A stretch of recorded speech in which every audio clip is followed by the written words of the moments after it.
Thank you for staying tuned to the Tax Talk. Every other week, we shine a light on troublesome areas. We examine these areas from various angles so you can have a bigger picture understanding of that matter.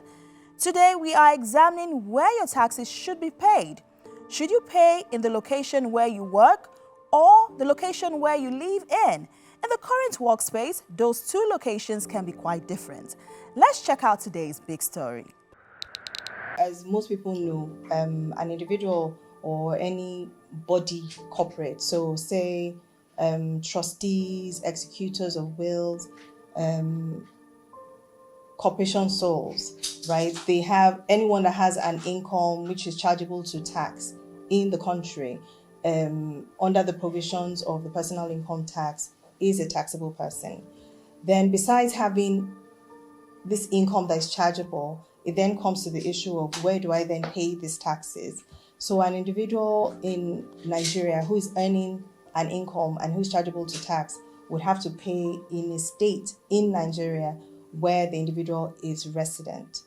Also, so going to who is a resident, Section 2 of personal income tax, read in conjunction with the first schedule of the Act, then breaks it down to explain what a place of residence is and a principal place of residence.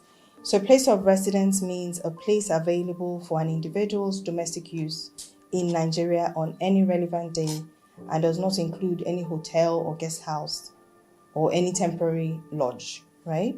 When we then go on to say a principal place of business, then this comes up when the person has two places where they live and then there's an issue. Where do I pay my taxes and where don't I pay my taxes?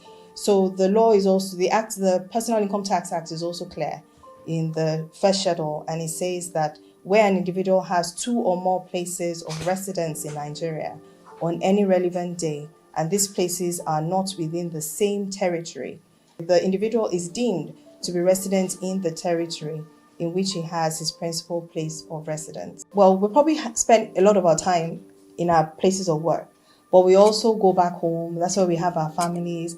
That's where we're probably using most of the amenities that the government is providing.